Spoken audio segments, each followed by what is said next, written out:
इस चीज को हम लोग जल्दी से समझ लेते हैं। तो क्लाइमेट चेंज के अंदर आज का हमारा टॉपिक होगा क्लाइमेट चेंज। और आज मैं आपसे चर्चा करूंगा कुछ बहुत ही महत्वपूर्ण टॉपिकों पे, जिसपे सबसे पहला टॉपिक होगा दोस्तों कि क्लाइमेट चेंज क्या होता है, व्हाट इज क्लाइमेट चेंज।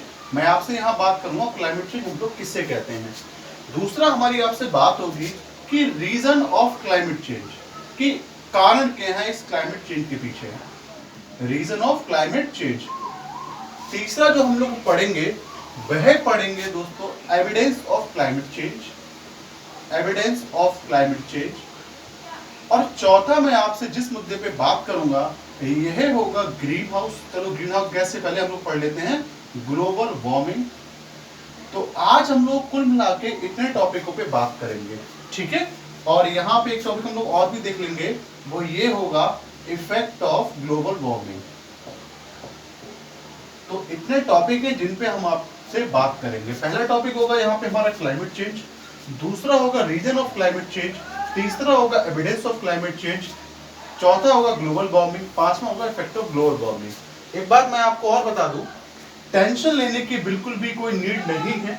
मैं जो पढ़ा रहा हूं कि आज तुम्हें जितना पढ़ाऊंगा उसके नोट्स आप पा सकते हो मेरे टेलीग्राम चैनल के ऊपर, जो कि है दोस्तों सावरिया क्लासेस, सावरिया क्लासेस। तो अगर आपको इस क्लास के नोट चाहिए तो आप यहाँ पे जा सकते हो।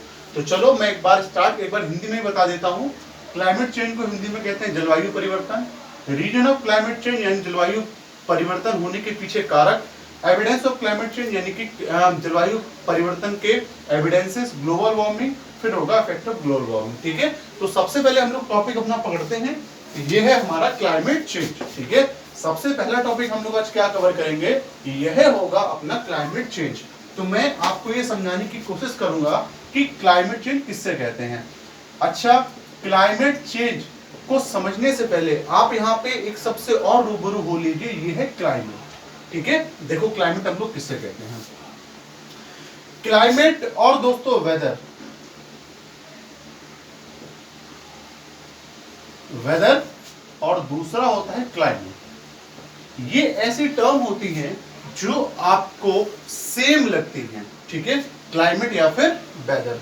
तो सबसे पहले मैं इन दो टर्मों को आपको एक्सप्लेन कर देता हूं, क्योंकि अगर आप इन दो टर्मों के बारे में ही नहीं जानते तो आप ये कभी नहीं समझ पाएंगे क्लाइमेट चेंज किससे कहते हैं। क्लाइमेट चेंज आज के समय पे बहुत बड़ा मुद्दा है, तो ये जरूरी है कि हम लोग समझ पाए कि क्लाइमेट चेंज हम लोग किससे कहते हैं। क्लाइमेट चेंज को समझने से पहले आपको एक बार वेदर की डेफिनेशन को देखना पड़ेगा और दूसरी बार आपको क्लाइमेट की डेफिनेशन को देखना पड़ेगा। यार आपको सोच के देखो, अगर आपको यही नहीं पता कि क्लाइमेट किससे कहते हैं तो आप लोग ये कैसे समझ पाओगे कि क्लाइमेट चेंज क्या होता है।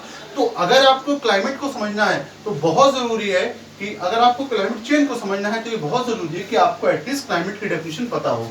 देखो वेदर क्या है, आपसे मैं बात करता हूं दोस्तों, आपको पता है बहुत सारी एटमॉस्फेरिक कंडीशंस होती हैं हमारे पास। जैसे कि आपसे बात की जाए तो टेम्परेचर, क्लाउड, प्रेसिपिटेशन या फिर रेनफॉल, और चौथा हो गया दोस्तों हमारे पास स्पीड ऑफ विंड।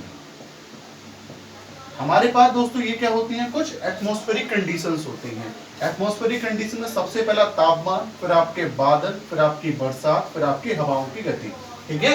तो आपके ये चार होती हैं एटमॉस्फेरिक कंडीशन यानी कि वायुमंडलीय अवस्थाएं।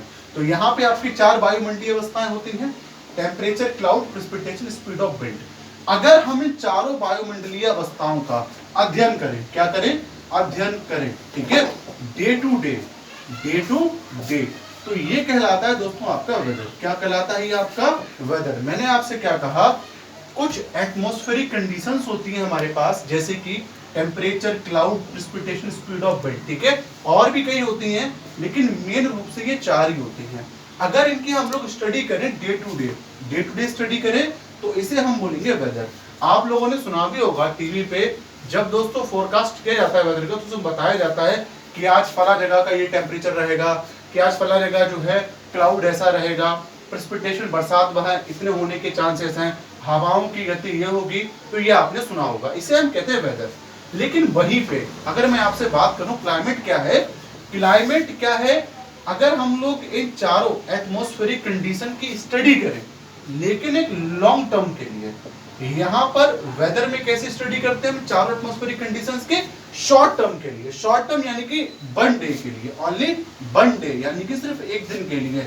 तो अगर आप इन चारों एटमॉस्फेरिक कंडीशन की स्टडी करो एक दिन के लिए, तो इसे हम कहते हैं दोस्तों वेदर। अगर हम इन्हीं चारों की स्टडी करें लॉन्ग टर्म के लिए, तो इसे हम कहते हैं क्लाइमेट। अगर लॉन्ग टर्म का यहाँ मेरा क्या मतलब है, तो लॉन्ग टर्म का मतलब है दोस्तों मिनिमम 35 साल, मिनिमम 35 साल। तो यहाँ पे सार क्या निकल के आया, सार ये निकल के आया कि वेदर में और दोस्तों आपका क्लाइमेट में एक सिंपल कट डिफरेंस है, वो ये है कि अगर मैं एटमॉस्फेरिक कंडीशन की स्टडी करता हूं शॉर्ट टर्म के लिए, एक दिन के लिए, तो इन एटमॉस्फेरिक कंडीशन की स्टडी कहलाती है वेदर। लेकिन अगर मैं इन्हीं एटमॉस्फेरिक कंडीशन की स्टडी करता हूं लॉन्ग टर्म के लिए, तो ये कहलाता है क्लाइमेट। क्या आपको इतनी बात समझ में आई मेरी? मैंने आपसे क्या कहा मेरे प्यारे भाइयों, मैंने आपसे कहा कि आप अगर एटमॉस्फेरिक कंडीशन की, अगर आप एटमॉस्फेरिक कंडीशन की स्टडी करते हो डे टू डे, दिन प्रतिदिन, तो ये क्या कहलाएगा आपका दोस्तों वेदर। लेकिन अगर आप स्टडी करते हो एटमॉस्फेरिक कंडीशन की लॉन्ग टर्म के लिए, लॉन्ग टर्म के लिए, तो इसे अपन लोग बोलते हैं क्लाइमेट। क्या बोलते हैं अपन लोग उसे? क्लाइमेट। ठीक है, तो आई होप आपको ये बात समझ में आई होगी। अब मैं आपको समझाता हूँ ये क्लाइमेट चेंज क्या है। देखो क्लाइमेट चेंज वैसे तो कुछ नहीं है, अगर आप सिंपल भाषा में समझो तो क्लाइमेट में चेंज आना, क्लाइमेट में जो चेंज आ रहा है प्रीडोमिनेटली यानी कि मेनली ह्यूमन एक्टिविटी की वजह से, इसकी वजह से मेनली ह्यूमन की एक्टिविटीज की वजह से, उसी को हम लोग बोल देते हैं क्लाइमेट चेंज। क्लाइमेट चेंज क्या है? क्लाइमेट में जो चेंज आ रहा है मेनली ह्यूमन एक्टिविटीज की वजह से। और अगर आपसे बात करी जाए टाइम की यहाँ पे, तो 100 ईयर्स में, ठीक है, 100 ईयर्स में, लास्ट 100 ईयर में, तो क्लाइमेट में क्या चेंज आया लास्ट 100 ईयर्स में ह्यूमन एक्टिविटीज की वजह से, इसी को हम कह देते हैं क्लाइमेट चेंज। यानी कि हिंदी में कहूँ आपसे तो जलवायु परिवर्तन। तो जलवायु परिवर्तन क्या है? जलवायु परिवर्तन, क्लाइमेट चेंज क्या है दोस्तों?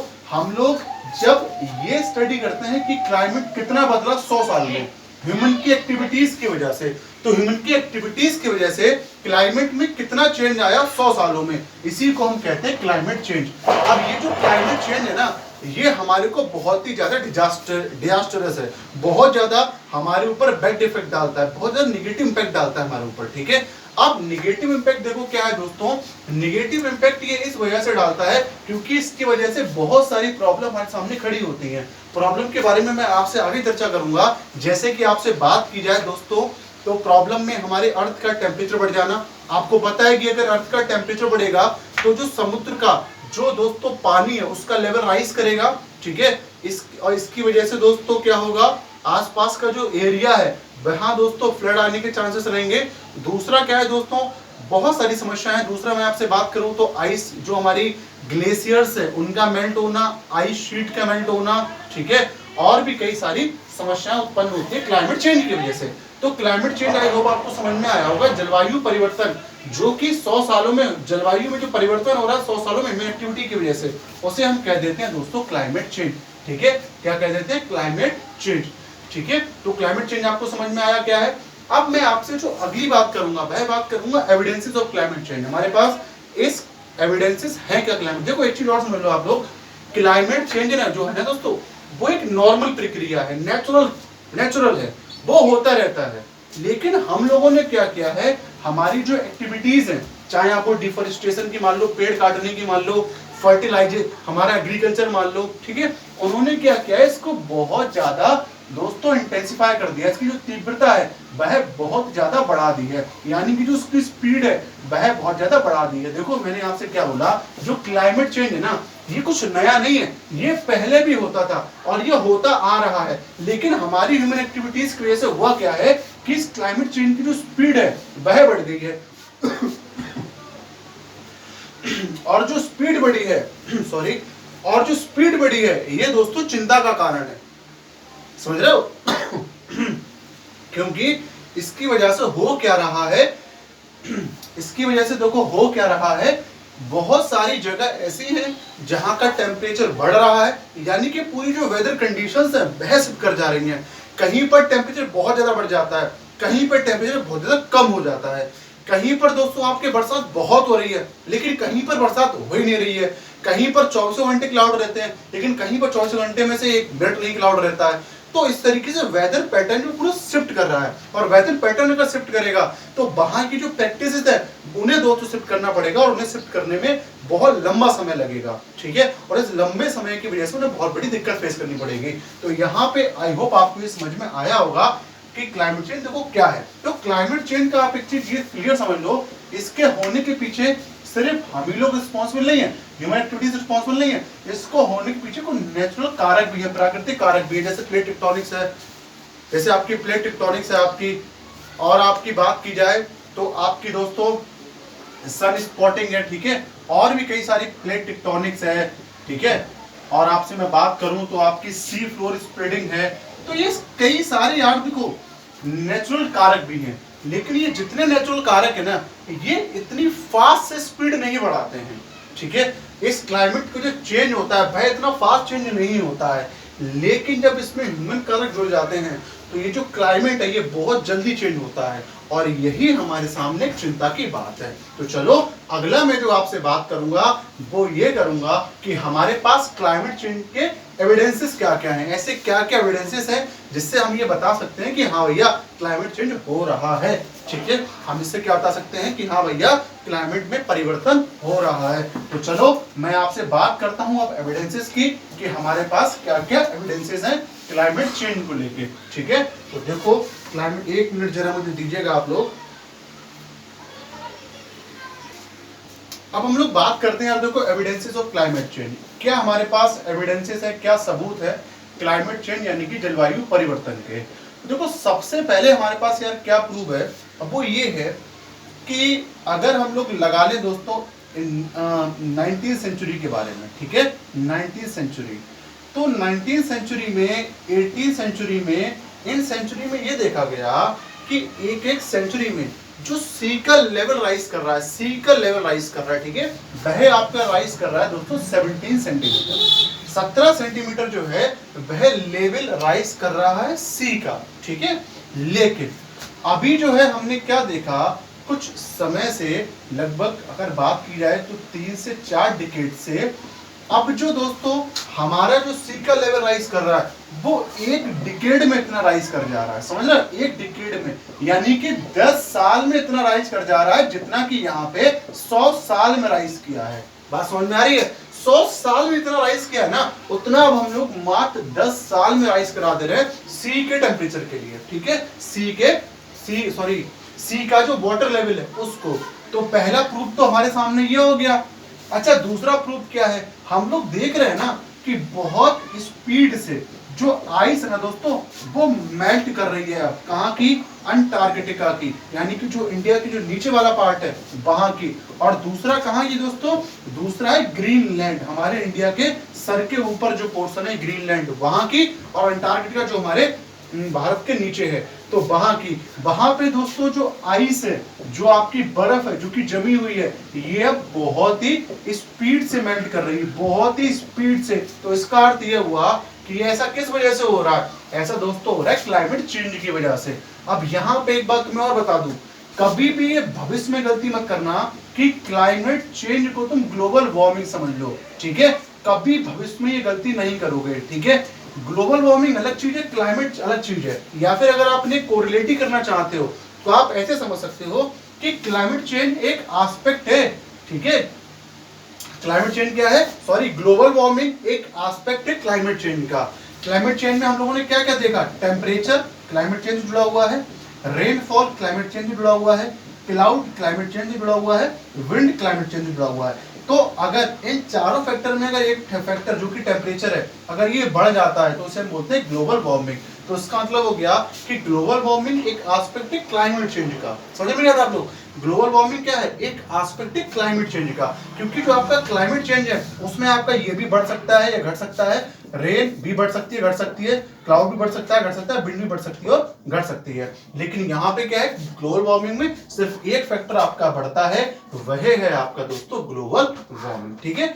वह है आपका, जब टेम्परेचर घटता है बढ़ता है तो उसे हम कह देते हैं ग्लोबल वार्मिंग। तो याद रखना क्लाइमेट चेंज दोस्तों, ग्लोबल वार्मिंग एक एस्पेक्ट है क्लाइमेट चेंज का, ठीक है। ये आपस में दोस्तों एक जैसे नहीं होते हैं। कुछ मैंने सुना है कुछ टीचर ऐसा पढ़ाते हैं कि क्लाइमेट चेंज का मतलब होता है ग्लोबल वार्मिंग, तो आपको बिल्कुल ये नहीं समझना है, बिल्कुल ये गलत फंडा है। मैंने बहुत सारे प्रोफेसर पढ़ाते हुए देखे हैं जो क्लाइमेट चेंज को सीधे सीधे कह देते हैं ग्लोबल वार्मिंग, तो ये गलत है दोस्तों, ठीक है। तो यहाँ पे आई होप आपको इतना समझ में आया होगा। तो यहाँ पे यार मैंने आपसे दो प्रूफ की बात की, सबसे यार बहुत ज्यादा हौच-पौच होगी, तो एक बार मैं रेज कर देता हूँ और रेज करने के बाद एक जगह लिख देता हूँ। देखो मैंने आपसे क्या कहा, 19th सेंचुरी जो थी उसमें सी का लेवल जो राइज किया, ये किया दोस्तों 16 सेंटीमीटर, लेकिन अब ये बहुत फास्ट राइज कर रहा है कुछ डिकेड से, ठीक है। दूसरा जो दोस्तों आइस थी, ठीक है, जो कि आपकी अंटार्कटिका में थी और आपके दोस्तों जो कि ग्रीनलैंड में थी, ये भी दोस्तों बहुत तेजी से पिघलनी स्टार्ट हो गई है। तीसरा दोस्तों आप एविडेंस ऐसे लगा लीजिए, ये आप दोस्तों देखो पता ही आपको एंडीज है, ठीक है, रॉकीज है, ठीक है, हमारा हिमालय बाबा है, ठीक है, फिर आप एल्प हैं, ठीक है, फिर अफ्रीका के हैं, ये जितने भी माउंटेन्स है ना दोस्तों, इन माउंटेन्स पे जो ग्लेशियर्स पाए जाते हैं, ग्लेशियर्स, ये भी दोस्तों बहुत स्पीड से मेल्ट करने लग गए हैं, बहुत ही स्पीड से मेल्ट कर रहे हैं। तो it is also an evidence of climate change.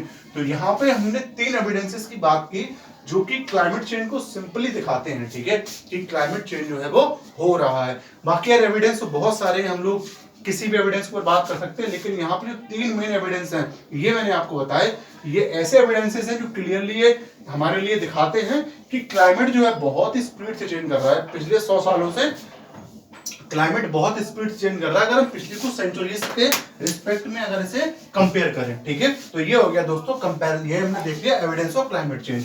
अब हम लोग जो यार अगला देखेंगे ना, वो हम लोग दोस्तों ये देखने की कोशिश करेंगे कि इसका रीजन क्या है, ये क्लाइमेट चेंज हो क्यों रहा है, what are the reasons for climate change, reason क्या है क्लाइमेट चेंज के।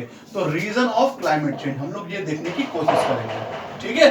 अब देखो रीजन ऑफ क्लाइमेट चेंज दोस्तों 2 हैं, इसे हिंदी में बोलेंगे कारक जलवायु परिवर्तन के।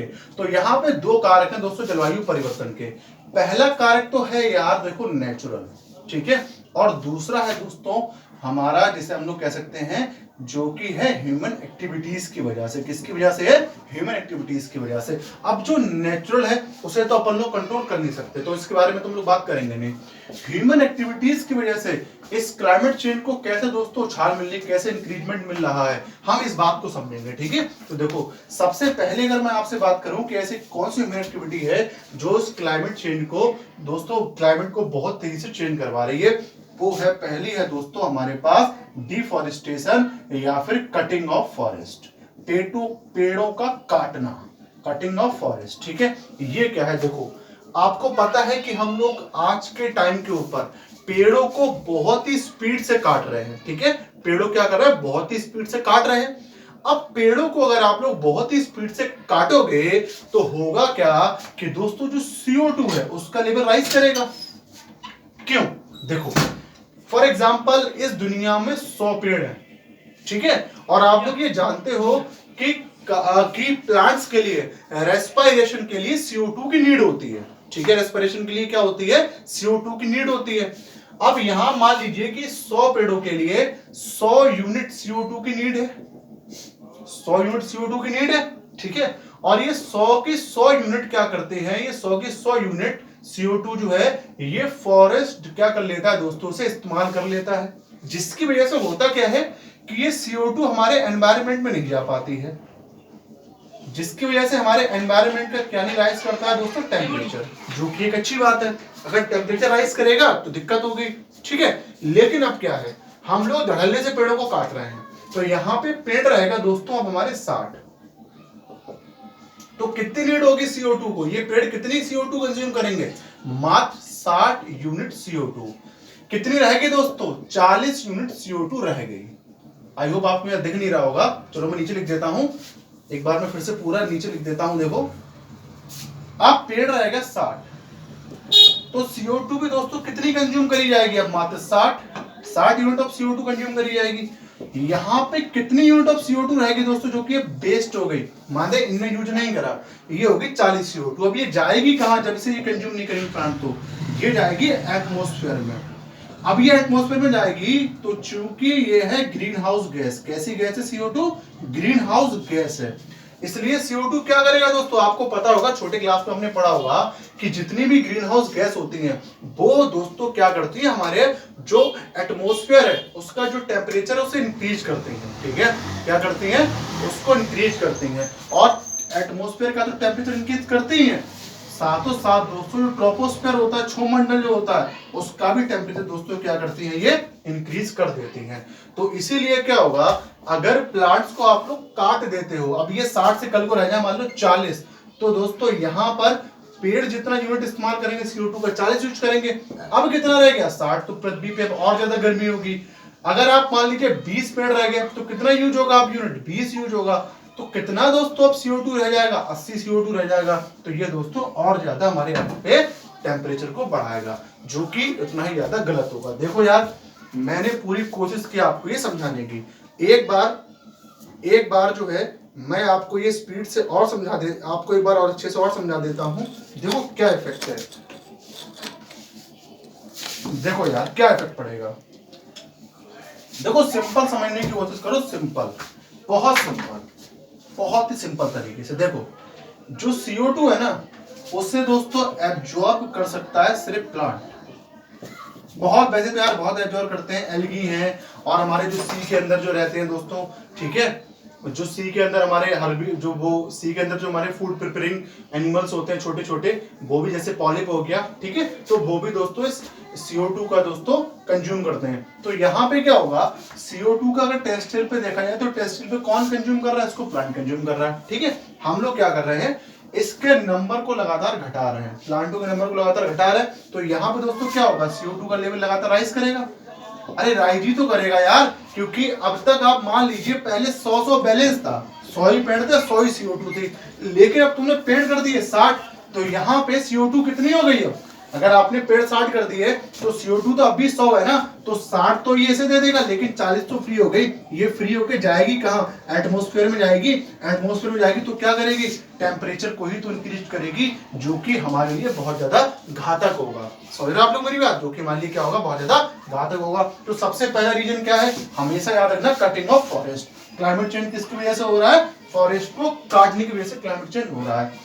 दूसरा दोस्तों हमारे एग्रीकल्चर की वजह से, हमारा जो एग्रीकल्चर है जिसमें हम लोग खूब दोस्तों पेस्टिसाइड डालने से यूज कर रहे हैं, जिसमें हम लोग खूब दोस्तों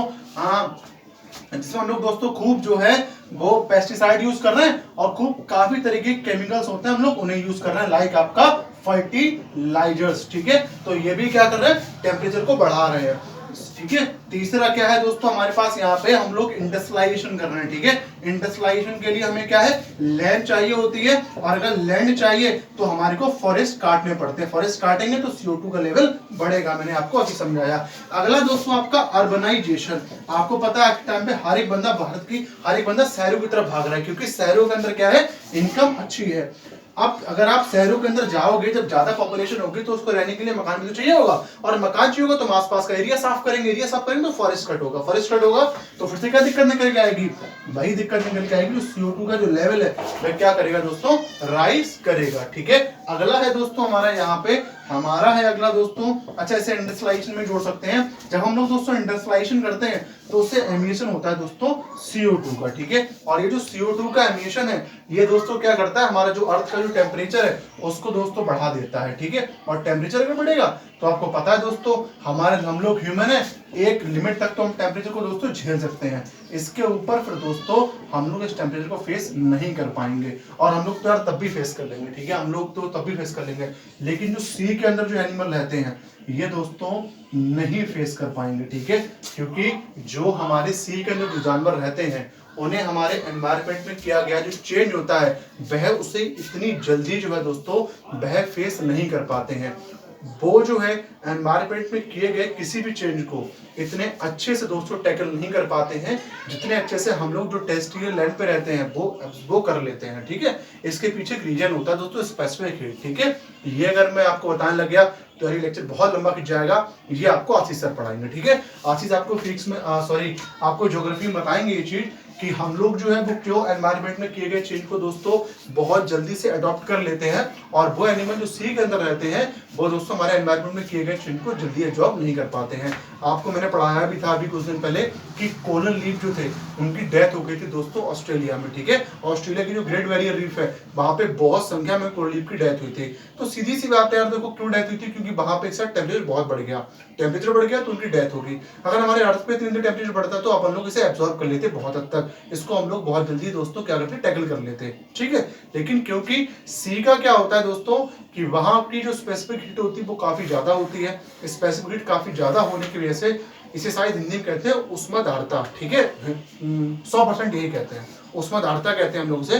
तो उष्माधारता वहां की काफी ज्यादा होती है, वहां जो पानी होता है वह काफी समय में गर्म होता है और काफी समय दोस्तों ठंडा होता है, लेकिन वही पृथ्वी होती है बहुत ही ठंडी और बहुत जल्दी गर्म। तो इसलिए हम लोग क्या करते हैं, कोई भी चेंज अगर हमारे एनवायरनमेंट में होता है तो हम लोग उसे बहुत जल्दी से अडॉप्ट कर लेते हैं। लेकिन सी में क्या होता है, सी बहुत लेट गर्म होता है और बहुत लेट ठंडा होता है। तो इस वजह से एनवायरनमेंट में किए गए चेंज को क्या होता है दोस्तों, वो लोग जो सी के अंदर रहते हैं अडॉप्ट नहीं कर पाते हैं, क्योंकि उनको आदत ही नहीं है, क्योंकि पानी बहुत देर में ठंडा होगा और बहुत देर में गर्म होगा। तो इसके लिए वो लोग क्या करते हैं, अगर तुरंत कोई चेंज हो अगर वो एनवायरनमेंट के अंदर, तो उसे सी में रहने वाले एनिमल दोस्तों टैकल नहीं कर पाते, इसकी वजह से उनकी डेथ हो जाती है, ठीक है। तो यहाँ पे मैंने आपको इतना समझाया, आई होप आपको दोस्तों समझ में आया होगा। तो आज का लेक्चर दोस्तों मैं यहीं पे रोकता हूं। अब जो है मैं आपको कल दोस्तों ग्लोबल वार्मिंग के बारे में पढ़ाऊंगा और ग्रीन हाउस इफेक्ट के बारे में पढ़ाऊंगा, बहुत ही इंपॉर्टेंट लेक्चर होंगे। तो दोस्तों आपसे मेरी रिक्वेस्ट है कि आप उन लेक्चर मेरे साथ जुड़े रहें।